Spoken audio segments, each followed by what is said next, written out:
Hi guys, అందరు ఎలా ఉన్నారు? బాగున్నారా? నేనైతే సూపర్ ఉన్నానండి. చూపించాను కదా మమ్మీ వాళ్ళు కారపొళ్ళు చేస్తారని. సో అది ఉంటే మనకి లంచ్లో అది ఆబ్వియస్గా ఉండాల్సిందే. సో వేడి వేడి అన్నంలో కారపొడి నెయ్యి వేసుకుని ఆమ్లెట్ అయితే మస్ట్ అనమాట. నాకు పచ్చళ్ళు పొళ్ళు ఉంటే ఆమ్లెట్ ఖచ్చితంగా ఉండాల్సిందే. అలాగే ఇష్టం లేని కూర ఉన్నా నాకు ఎగ్ కానీ ఆమ్లెట్ కానీ ఉంటే తినేస్తాను. అలా ఎంతమంది ఎగ్ లవర్స్ ఉన్నారో నాకు కింద కామెంట్ చేసేసేయండి. మమ్మీ అయితే ఇవాళ క్యాబేజ్ కర్రీ కూడా చేస్తారు.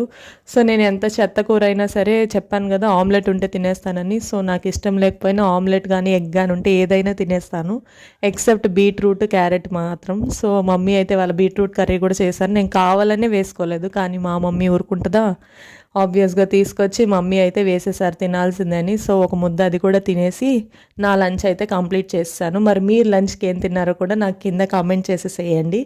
అంతే ఈ వీడియో. Bye bye. Please do subscribe to my YouTube channel for more videos.